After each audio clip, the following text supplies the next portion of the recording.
What's good, everybody? The Washington Wizards lose to the Sacramento Kings in Sacramento, 143 to 131. So defense stayed at home. So we're going to recap the game and answer some questions and comments at the end, like we always do. Next on Locked On Wizards.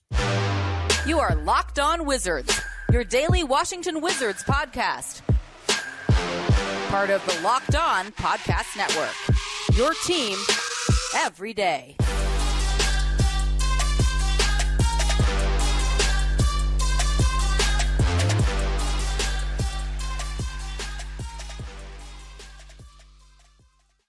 What's up, everybody? It's your boy Brandon Scott again with my guy, the real Ed Oliver. And we both appreciate you guys making Locked On Wizards your first listen every single day. We are free and available wherever you get your podcasts and on YouTube. Part of the Locked On Podcast Network, your team every single day. And tonight's episode is brought to you by Gametime. Download the Gametime app, create an account, and use promo code Locked On NBA for $20 off your first purchase. So the Washington Wizards begin their 3-game West Coast trip in Sac-Town, and they were humbled 143 to 131. Now, there were bright moments, and there were not so bright moments. Look at that rebound and then defense. But looking at the game, the Kings had their way. If you look at the stat line real quick with Sacramento, Sabonis had a triple-double with 28 points, 13 rebounds, and 12 assists. Keegan Murray did his thing. So, but looking at the Wizards, what kind of lost the game? Is it the same script, different game, rebound and defense? Yeah, just defense in general. It was just too easy for the Kings to score and get to the basket. Sabonis had 12 assists and only 2 turnovers, so not much resistance at all. He was basically out there quarterbacking. He had 28 points, 12 assists, 13 boards. Was a plus 25, 11 for 16, only shot 1 3. He just got into the paint continuously, and they really spaced the floor. De'Aaron Fox, nobody could stay in front of him. We know he's quick as a cat. He was getting to the basket consistently, and then a lot of open threes. We talked about Keegan Murray last night. You know, he went 12 for 15 the game before from the three-point line, with 4 for 7 for tonight. So not much resistance. The Kings were 17 for 43 with 39% from the three-point line. Really, that second half, the start of the second half, is where the separation happened. Yeah. They went on a 7-0, 10-0 run, and we just couldn't get stops. And they found the mismatches. Sabonis would be at the top of the key. Throw it down to Harrison Barnes, he would have a mismatch. Throw it down to Keegan Murray, he would have a mismatch in the post. And they just found the sweet spot in the defense. I mean, everywhere, kind of like Kuzma said, we couldn't guard a park. We can't guard a stop sign. Yeah. It was like that in the second half continuously. Of course, they made a tough effort to come back, but it's just a little too late. You know, when you put Eugene in and Jared Butler in, and you kind of wave the white flag and they rally back. It's just too little too late. It started to get a little ugly at one point. The Kings went up. Their largest lead was 26. Yeah, they went up by 26 at one point. They were smiling, high-fiving. Looked like the Kings had a lot of fun out there, and we couldn't get any stops. So basically, to make a long story short, it was really just the defensive end. I thought offensively we had some things going. You know, Kuz put up 27, Jordan Poole 28. Tyus Jones had 7 assists in the first half alone. Ended up with 9 assists. So offensively, it wasn't the problem. We just couldn't keep up. Of course, some shot selection here and there, but defensively, when you let De'Aaron Fox get to the basket continuously and you can't stop Keegan Murray, you can't stop Sabonis, it's going to be a long night. They put up 143 points. And the Kings, they're a fast-paced team. Yeah. They run. They're looking to run and gun with De'Aaron Fox. They're looking to push the ball. And they're looking to space the floor. And we basically gave them no resistance at all. Gafford, in the first half, I thought he gave some effort trying to stop Sabonis. But Sabonis, every time he saw Muscala, he made sure to go full force to the basket, and he kept going to his left. Like the broadcast, Monumental Sports, they kept saying it. He's going to his left. He's going to his left. He kept doing it, and they couldn't stop it. So it's like, why? If it ain't broke, don't fix it. And to make a long story short, just defense, we couldn't stop. We couldn't stop a stop sign tonight. Nah, I mean, we couldn't stop a parked car or a stop sign. You know what I'm saying? It's just, we're a bad defensive team. We're just terrible at every aspect of defense, man. Interior defense shown tonight because Sabonis, man, he did whatever he wanted to do. And like you said, in the first half, I feel like Gafford tried his best, but I mean, Gafford just ain't it. We say this all the time, and I feel like I'm beating a dead horse. You know, obviously, long term, he's just not a starting center, man. He's holding the spot till an upgrade comes along, and that's it. I mean, because very often when he goes against centers who are either more athletic or more, bigger and stronger, he struggles, and it shows. The shows, man. I think it had a lot to do with just a talent gap. I mean, they are a really good team. I mean, fifth in the West, man. They are a really good team. I mean, Keegan Murray, man. I'm telling you, he looks good this year. De'Aaron Fox. I knew going in he was going to be a tough guard for Tyus Jones, and Tyus played well. But Tyus, we know what he can do in the defensive end. We're not a very good defensive team at all. Rebounds were an issue. So again, we say it every episode, right? Different game, same script. Defense continues to be an issue with the Wizards. But looking at some stats, man, looking at the starting five, look, again, Tyus Jones, I believe he had a really good game. 16 points, 9 assists. His assist numbers are right where I said I wanted them to be going into the season. He's definitely the floor general. He's doing a good job with not only with his assist numbers, but he is definitely scoring, with his little shot. He 7 for 10 for the field, 2 for 2 from 3. Love his performance. Jordan Poole, look, we were very tough on him. Very, very tough. I mean, not only us, but almost everybody in the Wizards fan base, including other fan bases, were very, very hard on Jordan Poole, but he is starting to lock in. I mean, looking at it, 28 points, 10 for 18 from the field, 8 for 13 from 3E. He was hitting some deep 3-point shots, man. Obviously, a lot of those shots, let's be real. At first, it's like, no, what are you doing? And then he makes them. It's like, okay, I'll take it. You know what I mean? It's still low percentage shots, but that shows just how, offensively, he's a dog. He can definitely score. Now, defensively, we already know the MO, and obviously with maturity and other issues. But as far as a scorer, he is a pure scorer. He can definitely score, man.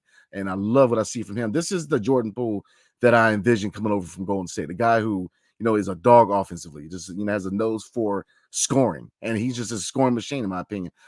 Kyle Kuzma, again, continues to be that guy, that consistent scorer. Now, his efficiency take a hit every once in a while, yeah, but 27 points, 8 rebounds, 8 for 16 for the field, 8 for 8 at the free throw line. So I love what I saw from those three. Jenny Avia, whole different. He's starting to struggle. He's starting to really, really cool down offensively, man, and he's just a totally different player within his last 3 to 4 games. He's definitely got to step it up, man.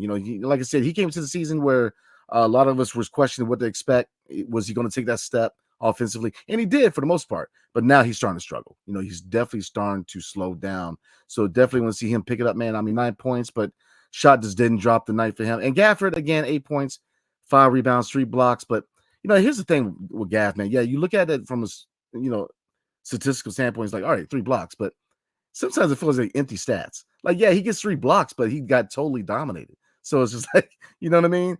And then real quick, man, before we move on, I mean, looking at the second unit, I felt like that Bilal has his moments as usual. 10 points, 4 rebounds, 2 assists, got a block. And Mike Muscala, in my opinion, was actually the better of the centers, in my opinion, tonight. I mean, I feel like he definitely tried.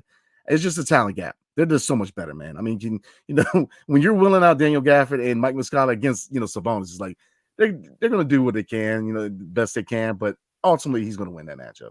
He's a mom. I mean, Malik Monk is finally arrived. I mean, this is a good team. Sacramento is going to be a force in the West, man. And so it was an obvious talent gap. But, we had some moments. Like I said, Kuzma and Poole, they're showing up. They definitely, I like what I saw from them.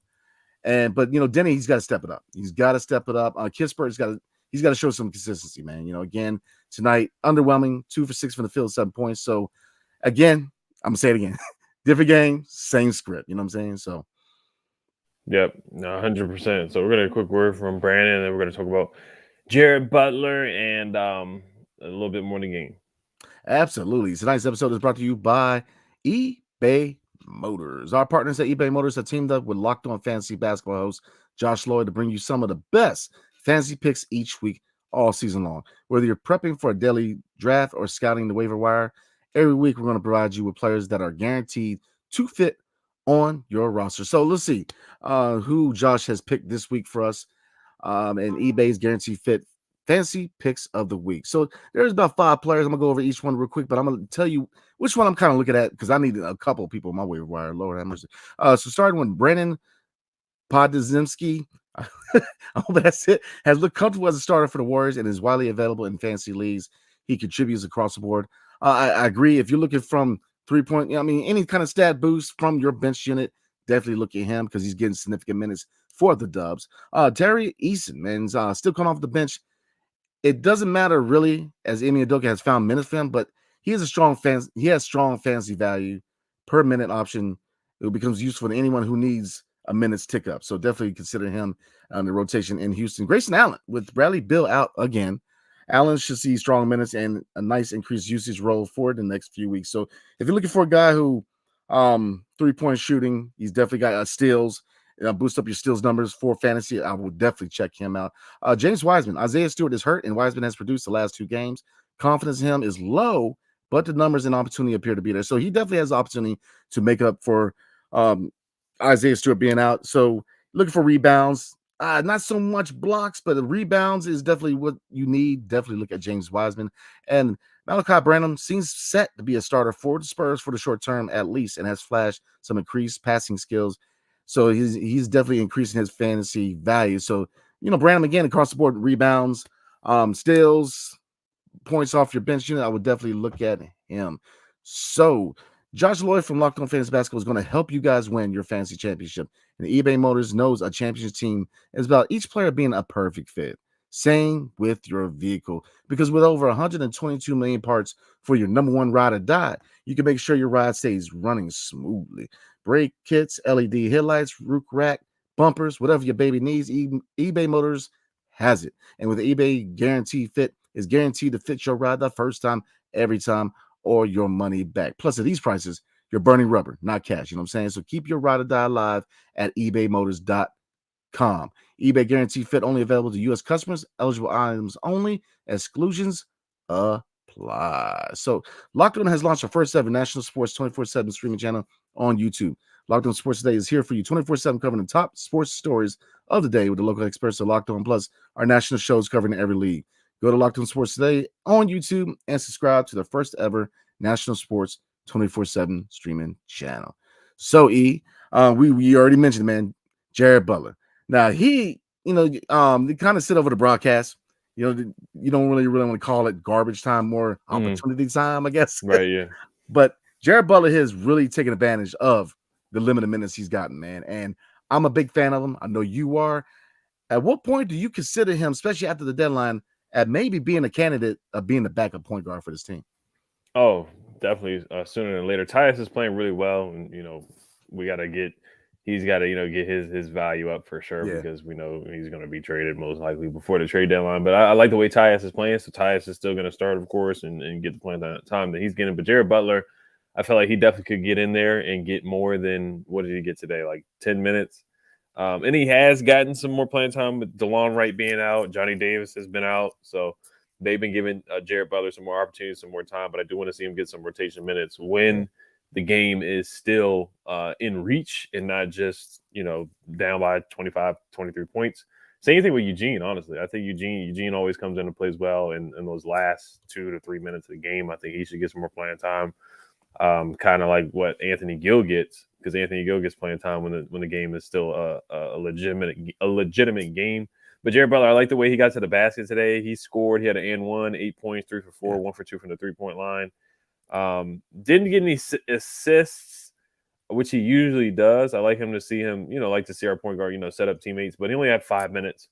So I thought he did the best that he could within 5 minutes. Same thing with Eugene. Eugene had 2 points in the 5 minutes. They got 2 boards as well, no turnovers. So, yes, I do think Jared Butler should get some time. Johnny Davis, his injury, I'm not even sure what his injury is. I got to look it up again. I know he was going through some stuff before the season started. So, he hasn't played in a couple of games in a row. So, I definitely want to see him come back. And even when he does come back, he still might not even get playing time. But, so it's just interesting to see the whole thing play out with Johnny Davis. Denny, as far as him, I was just looking at his game log in the last couple of games for him. Yes, he is. It's kind of been inconsistent for him offensively right now. He had 9 points against the Kings, 7 points against the Suns, 6 against the Pacers. Then he had 13, then he had 9, and then he had 15 against the Nets, and then 8 against Philly, and then 6 against Orlando. So a lot of games he hasn't even reached double digits. Now, the game before they had 22 against Orlando. But, it's kind of like what Denny's been, where he's just inconsistent. Yeah. He'll rebound and give you some assists. He'll play hard, but just the offensive game for him is just wildly inconsistent. So he's starting to kind of go back to where he was last year, where, I like the way he started the season. He was being aggressive, getting downhill. Now he's being a little hesitant getting to the rim, getting his shot blocked here and there, missing some layups here and there. So I don't want to see him revert back to that. I thought he came out the gate firing on all cylinders coming out, but offensively it's still a roller coaster ride for him. So I want to see some more consistency from him. I'm not expecting him to put up 20 points a game. I don't think he'll ever be that kind of guy. Yeah.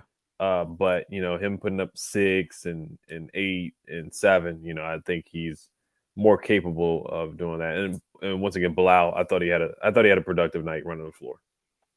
Yeah, I mean, kind of piggybacking on Denny, man. Yeah, he's got to find consistency. I felt like he came out the gate. He looked more involved as a scorer. The confidence was there. He was driving. Not too much left hand. He's working on it. I'm just saying. But he has really struggled. He is, like I said, mostly you're seeing 6, 7 points. We need to see some consistency. Like I said, is he a guy that you can depend on 20 points a night? Nah. But he's got to hit those wide open threes, man. He's not hitting those threes like he should. And like I said, his 3-point shot looked better going into the season, but now, he's starting to really clank those wide open shots. So I'm looking for a lot more consistency from Denny, man. A lot more. Same thing with Kispert. When his shot's on, is on. And when it's not, he's totally out the game, man. Consistency is the name of the game for both of those guys. But getting back to Jared Butler, man, I definitely, after the deadline, and depending on what's going on with Ryan Rollins, man, because, he's been injured, you got to consider Jared Butler backup point guard. Depending on what they do after the deadline, if Tyus Jones gets moved, do they slide Poole there? There's a lot of questions, but you got to consider him because look at the minutes he played 4 minutes. And in 4 minutes, he's got 8 points, 1 rebound. He contributes. He comes in and he plays hard. He plays with emotion. He comes in and he's a dog, And these G League guys, man, I've been very impressed with them, man. I really have, because Amarui is another guy that I think he needs to get some more minutes. Seeing Gil come in so early was like, I wasn't in favor of that, man, because right now you're trying to see what you got in the younger guys. Gil is more of the player coach. At this point, he's more of a coach. So I definitely thought that Anthony Gill's minutes should have went to Emery, in my opinion, and maybe slide some minutes to Jared Butler. So yeah, overall tonight, the veterans look good. Poole, Tyus, Kuzma, they showed up. They played well. Jordan Poole's locked in. I like what I see from him. This is the Poole that I wanted to see coming over from Golden State. This is the Poole that I was excited about. Mm-hmm. So if he can be consistent, and really that's the name of the game, right? Consistency with his whole team. Consistency. So if he can find some, then I think we're cooking. But we'll see, man. It's been a roller coaster ride for Jordan Poole. So I don't want to hop on the train yet, man. I want to see him string together more games like this. But overall, before we move on, man, the lack of adjustments, man. That third quarter, that was it. I felt like we fought, especially towards the end of the first half. That third quarter, we lost it, and that was it. And the lack of adjustments at halftime, it continues to be an issue. And we have a long way to go in the season, but I'm comfortable enough to say that what's unsaid ain't it. I mean, he doesn't adjust at halftime. It's just, so that's where I'm at. But yeah, we're gonna go ahead and get to a few comments because it's very, very, very late. But we appreciate you guys chopping up with us. Good night. But Ed's gonna holler at us about game time. Yes, sir. Today's episode is brought to you by Gametime. You shouldn't have to worry when you're buying tickets to your next big event like a Wizards game. Gametime is the fast and easy way to buy tickets for all the sports, music, comedy, and theater events near you. Check out Gametime from now and a couple years ago when the Wizards moved to Virginia. It's going to be tough to get tickets out there for sure, so you're going to have to use that Gametime app for years to come. With killer last-minute deals, all-in prices, views from your seat, and their best price guarantee, Gametime takes the guesswork out of buying tickets. Last-minute tickets and flash deals, zone deals, easy to find and buy tickets for every kind of event in your area. See the view from your seat before you buy so you know exactly what to expect when you arrive. All-in prices show your total up front so you know you're getting a great deal without hidden fees. Buy tickets in seconds with 2 taps. Gametime has deals on tickets right up to the start of the event and even an hour after it starts. It's the place to find last-minute tickets. Download the Gametime app, create an account, and use code LOCKEDONNBA for $20 off your first purchase. Yep, definitely recommend. So let's we're gonna do shall we do about 2 to 3 comments and then we go ahead and slide for the night. Mhm. Let's see, I'm gonna roll with this one real quick. Edian said, start Bilal. I've seen enough. I will say, oh, go ahead, man. Oh no, yeah. I mean, I think we're both gonna agree on this. Yeah, I think we should start him too. You just got to think about who would you take out of the lineup if you start Bilal. Yeah. Of course, Kuz is gonna start. Of course, Poole is gonna start. Gap is gonna start just by the default because he's only big that we got, and then Tyus is gonna start by default because he's the veteran point guard that we have right now. DeLon's not there, and Tyus has been playing well. He's been playing good, but the last few games he's been playing very, very well. So I think he definitely should be the starter. So you got 4 guys that are automatically going to start for you. So that's the question. Like if you put Blau in, who is he going to replace? I think that when you consider putting him in at the 2, it'll be after the deadline when we start moving on from a lot of these veteran. Because Tyus Jones, right now he has to be that starting point guard by default. But I think that after the deadline, they have to consider, putting the ball in Jordan Poole's hand and putting him at point and putting Bilal at the 2 guard because I say this a lot.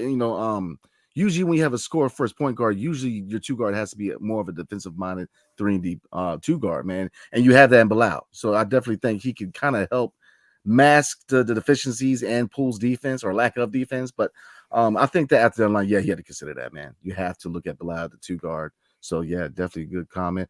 Let's see. We talking about Marcus Cousins in here, Lord. Yeah, I agree with that, Eric. We should call them up, but they probably yeah. Giallo. I like him a lot. Yeah, I was gonna choose that one too, man. Big fan. You got to consider it, especially after the deadline. I mean, he's got NBA experience. I mean, he is cooking in the G League, man. See what you got in him, man, because that could be a really under the radar move. I mean, he could definitely play some ball. And he, like I said, he's looking good in the G League, man. Him and Joel Bernard are looking real good right now. So I agree with that. So we're gonna do one more. If you see one, man, go ahead and grab it. Let's see.